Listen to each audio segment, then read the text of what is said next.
Hola, buenas tardes, buenos días, señores. En esta oportunidad vamos a continuar con la capacitación de seguridad en oficinas.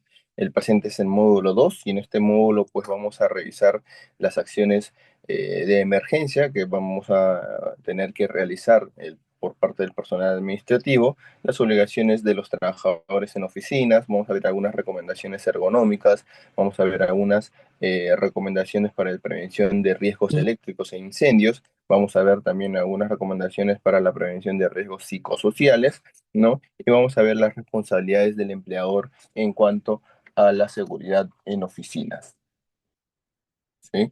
Bueno, comenzamos.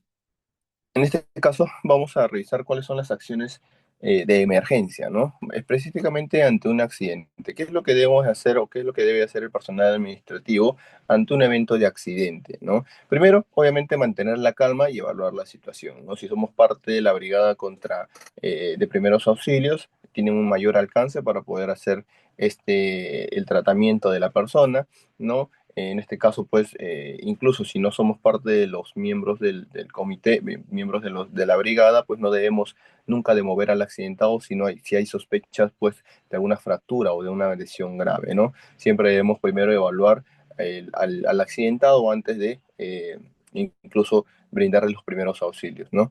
Debemos de comunicar el hecho de inmediato al responsable, como decía, de seguridad o de la brigada o incluso al jefe directo para que éste pues, se pueda comunicar con los primeros con el personal de emergencia, tanto internos como externos.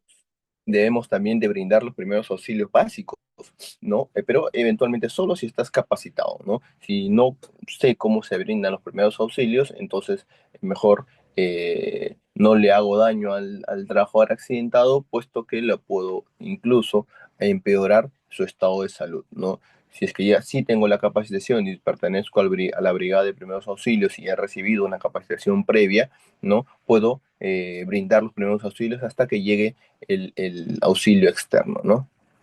Debemos aislar el área del accidente para evitar nuevos riesgos, ¿no? Si eventualmente pues tengo un riesgo de repente de intoxicación, ¿no? De alguna fuga que se ha podido dar en un área administrativa, ¿no? Debemos de aislar el área sacando a las personas o a los trabajadores que están compartiendo el área con esa persona a que se ha accidentado, ¿no?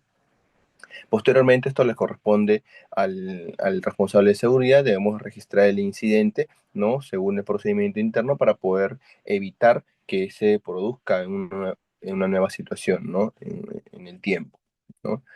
También debemos de nunca automedicar ni improvisar tratamientos, ¿no? Si no sabemos la capacitación, si no tenemos la capacitación de primeros auxilios, pues no podemos hacer el tratamiento, ¿no? Y uno de los importantes es pues siempre usar los botiquines de primeros auxilios que tengamos disponibles. Obviamente, pero primero siempre debemos de saber dónde están ubicados los botiquines de emergencia, ¿no? Si es que yo no conozco los botiquines de emergencia en una situación de la misma, no voy a poder acudir a retirar el botiquín de emergencia para poder brindar los primeros auxilios. No es importante siempre conocer la ubicación del botiquín. Y una recomendación siempre para el tema del botiquín es que los botiquines siempre y única vez se utilizan exclusivamente cuando hay una emergencia, ¿no?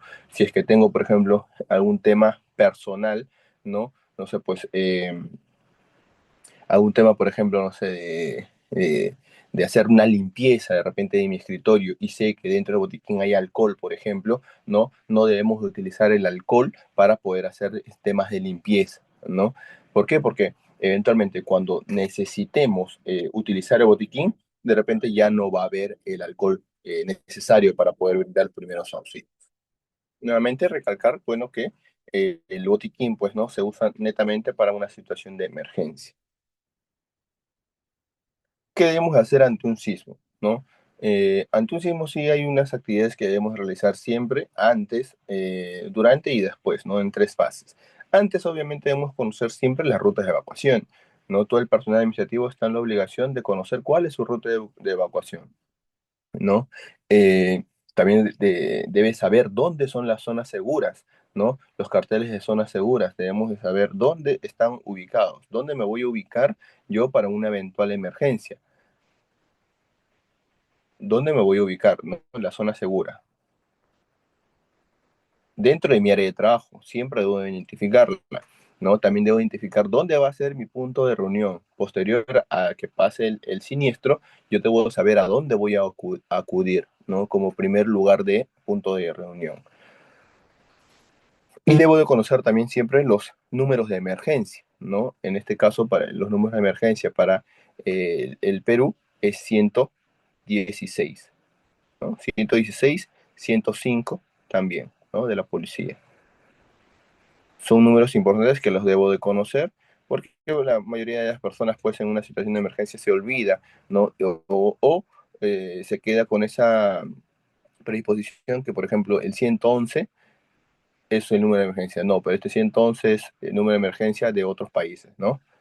Es de otros países. No debo de llamar a ese número. No me va a contestar nadie, ¿no? Número de emergencia 116 y 105 de la policía, ¿sí? Esos números también los debo de conocer ya por default, ¿no? Otra de las actividades que debo realizar antes de un sismo, ¿no? Es el de participar siempre en en los simulacros que realiza la empresa, ¿no? Eh, ¿Por qué? Porque en esos simulacros pues se practica cómo debería ser una evacuación en una situación de emergencia, ¿no? Se conoce dónde es el punto de reunión que me toca, se me ha asignado, ¿no? Esto para, por ejemplo, para ambientes de oficina o ambientes de planta que de repente que tiene oficinas administrativas y que los puntos de emergencia quizás están un poco alejados, ¿no? También debo de mantener mi área de trabajo ordenada y libre de obstáculos, ¿no? Eso también se ve muy a menudo en zonas administrativas, en las salidas, que el personal pues puede bloquear con cajas de papelería, quizás de souvenirs, ¿no? Que puedan bloquear las salidas de emergencia, ¿no? Nos vamos a dar cuenta cuando sucede una emergencia que las salidas pues están bloqueadas, ¿no? Y debemos siempre también identificar a quiénes son los brigadistas y quiénes son los responsables de atender las emergencias dentro de mi zona de trabajo. Es importante conocerlos, ¿no? ¿Qué debo hacer durante un sismo, ¿no? Lo que no debo hacer es, pues, correr dentro de las zonas administrativas para poder evacuar, ¿no? Debo siempre mantener la calma, ¿no? Durante un evento, porque hay personal, pues, que al momento de que ocurre un sismo, lo primero que hace, pues, es gritar, ¿no? Y eso lo único que hace es exasperar y tocar de nervios a las demás personas, ¿no? Debemos siempre aplicar la técnica de agáchate, cúbrete y sujétate, ¿no? Para poder cubrirnos de alguna manera de los objetos que puedan caer, ¿no? Siempre alejarnos de las ventanas, de los estantes, de los archivadores y objetos que puedan caer, ¿no? Si tenemos la mala práctica quizás de almacenar archivadores sobre los stands, ¿no? O sobre los stands, o incluso sobre los stands flotantes que puedo tener, ¿no? Y si yo no los guardo o los guardo de una manera inadecuada sobre estos, en una situación de emergencia que yo voy a evacuar, ¿no? Esto es lo primero que va a pasar, van a hacer que se van a caer, ¿no? Y se van a caer sobre mí y causándome pues la demora en ese sentido de poder evacuar, ¿sí? Obviamente también tenemos que identificar previamente cuáles son las zonas en donde está con mayor cantidad de vidrio, ¿no? De ventanas, para poder evacuar adecuadamente cuando suceda el siniestro, ¿no? No debemos usar los ascensores, está prohibido usar los ascensores en una situación de emergencia de sismo, ¿no? E incluso también de incendios, ¿no? Y debemos permanecer en el lugar hasta que el movimiento termine, obviamente, ¿no? Ya como hemos identificado la zona segura, debemos permanecer en la zona segura hasta que el siniestro termine, para que posteriormente podamos evacuar tranquilamente. ¿Qué hacer también después de un sismo? ¿No? Después de un sismo, lo que toca es evacuar de la zona, ¿no? Pero evacuar de una manera ordenada siguiendo las rutas de señalización, ¿no? Y hay una práctica también muy común que es, pues, no retirarnos o evacuar con las manos sobre la cabeza, ¿no? Esto para que eventualmente si hay algún objeto que pueda caer o que esté a punto de caer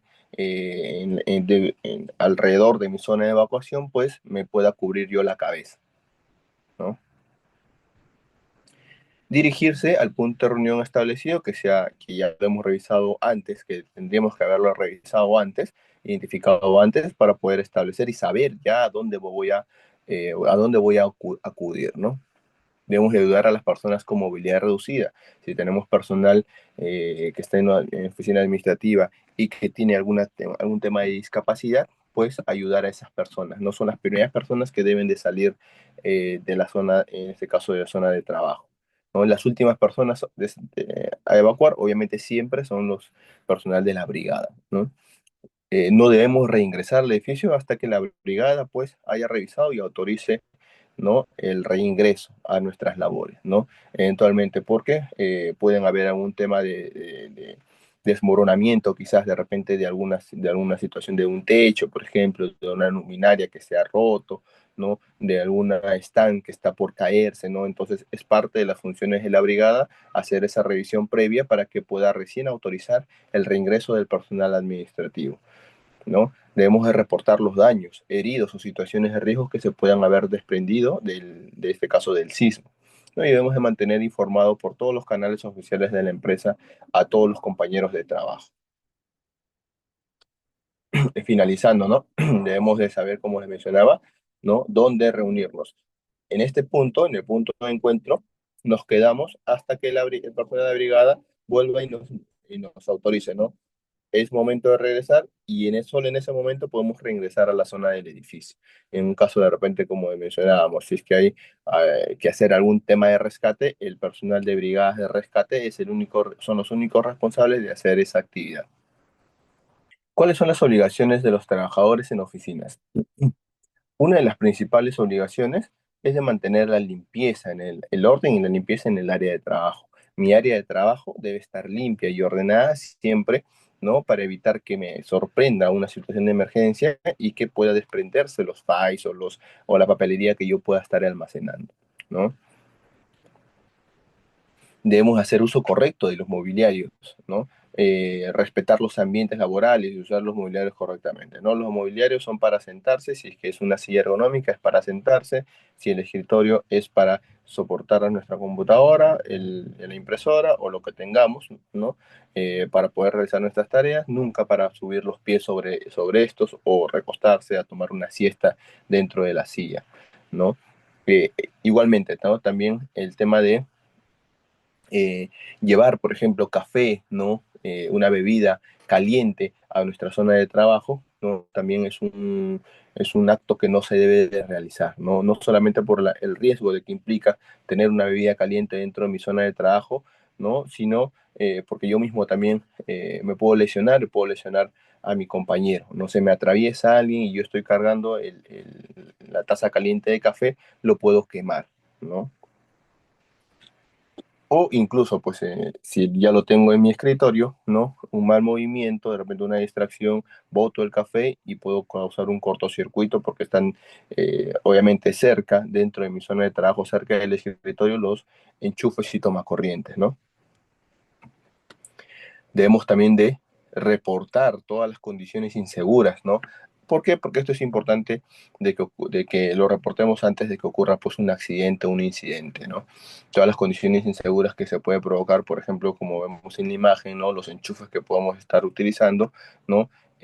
A diestra y siniestra, pues, y cruzando cables por donde el personal normalmente transita. También son obligaciones del personal participar en las capacitaciones a las cuales se les ha compartido, ¿no? Es importante que tengamos que participar porque en estas capacitaciones nos vamos a informar, así como ahora, ¿no? De las actividades que debemos de realizar ante una situación de emergencia, ¿no? O de saber y conocer cuáles son los riesgos que están asociados a mi puesto de trabajo, ¿no?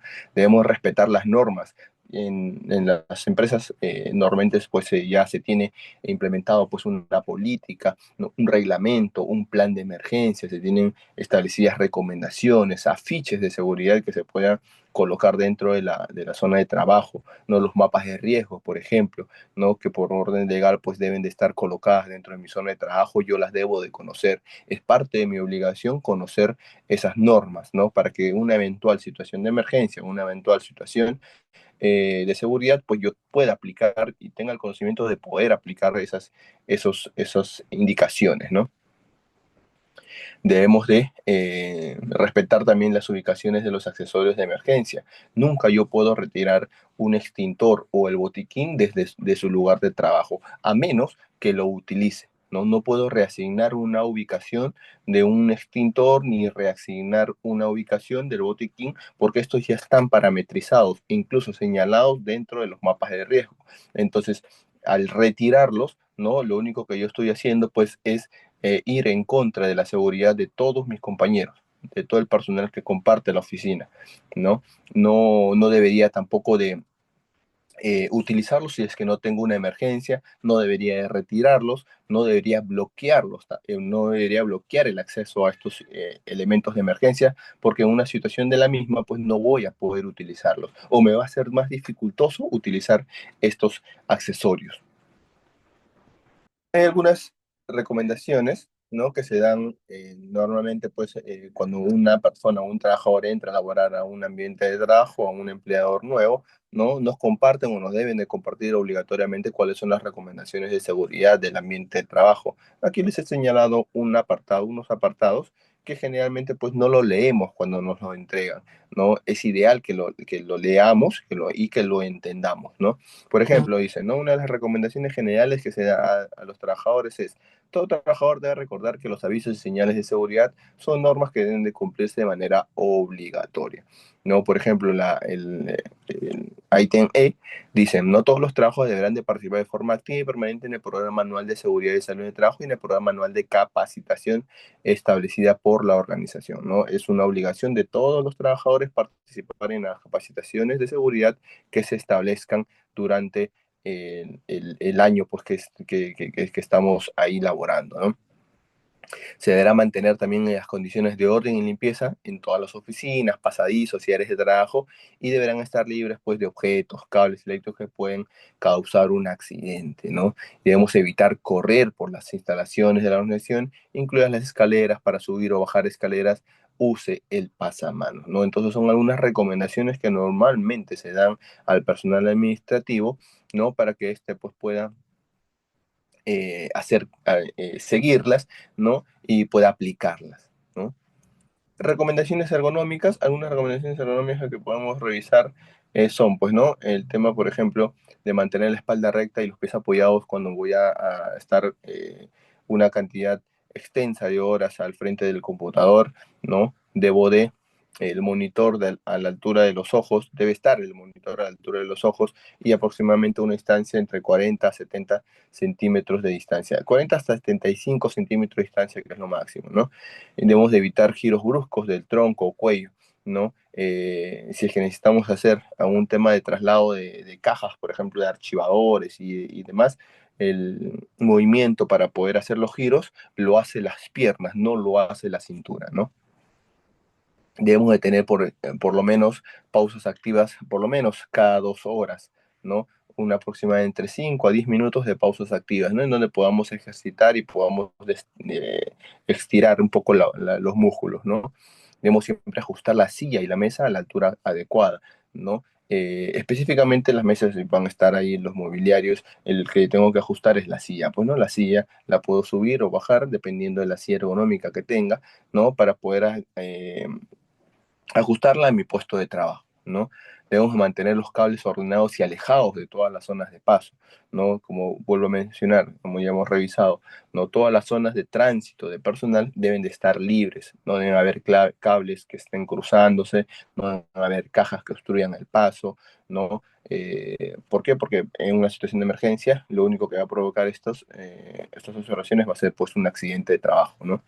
Debo de mantener el escritorio limpio, ¿no? Es el principio de las 5 S, ¿no? Que debo de tener el tema de la limpieza siempre, una limpieza adecuada, ¿no? También me va a ayudar a mí para poder realizar productivamente mis labores, ¿no?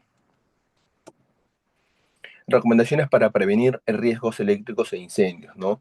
No debo conectar, obviamente, múltiples equipos en un solo toma corriente, no debo manipular equipos eléctricos con las manos húmedas, no debo mejor dicho, debo identificar las rutas de evacuación y el uso de los extintores también, no debo mantener libre las obstrucciones libre de obstrucciones las salidas de emergencia y debe participar también en los simulacros de evacuación, ¿no? Eso como también ya lo hemos visto por el tema de las obligaciones que debemos de tener como parte de ser trabajadores de oficinas administrativas.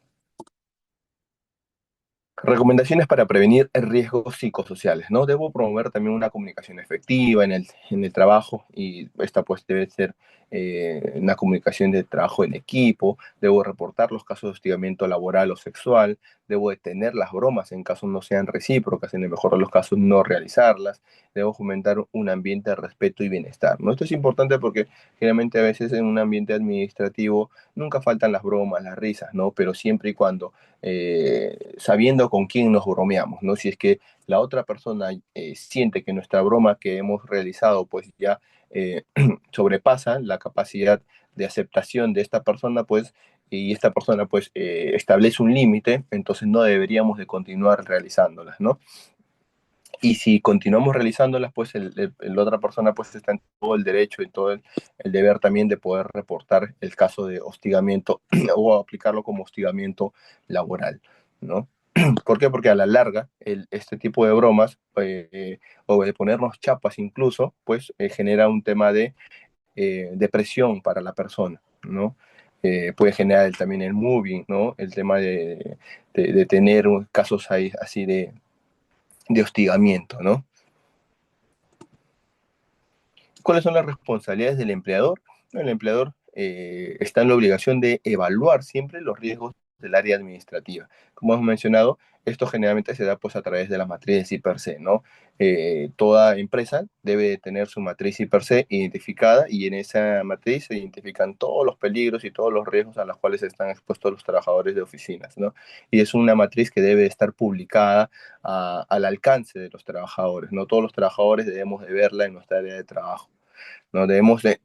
El empleador debe proveer mobiliario ergonómico y unas condiciones adecuadas de trabajo, ¿no? Esto incluye también el ambiente, no solamente mobiliario, no solamente la silla y no solamente el escritorio, sino esto abarca también el equipo, por ejemplo, el tema del mouse, el tema del teclado, el tema del monitor que debe estar a la altura adecuada. Si yo utilizo, por ejemplo, laptop, ¿no? Y esta laptop está por debajo del nivel, entonces el empleador me tiene que facilitar una, una herramienta para poder yo subirla y que esté a nivel del ojo, ¿no? Algún soporte, ¿sí?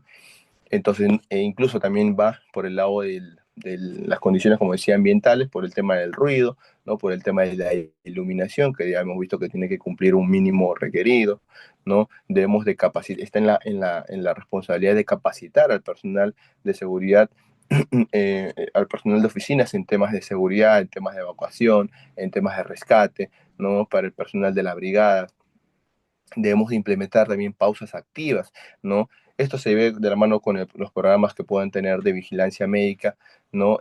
Ocupacional, ¿no? En donde, como ya hemos visto, por cada 2 horas aproximadamente se debe tener entre 5 y 10 minutos de pausas activas, ¿no? Esto específicamente, como hemos mencionado, ya para poder liberar un poco a la persona que pueda estirar los músculos de tanto de estar sentado las 2 horas, pues, en su punto de trabajo, ¿no? Son parte de las responsabilidades, incluso que están normadas dentro de la Ley de Seguridad y Salud en el Trabajo, ¿no? Bueno, esto sería el módulo 2. Bueno, ya hemos revisado varios puntos, ¿no? Los dejamos con un tiempo para que puedan realizar su cuestionario, ¿no? Y posteriormente descargar su certificado de capacitación, ¿no? Conmigo será hasta un próximo momento, ¿no? Hasta luego. Gracias.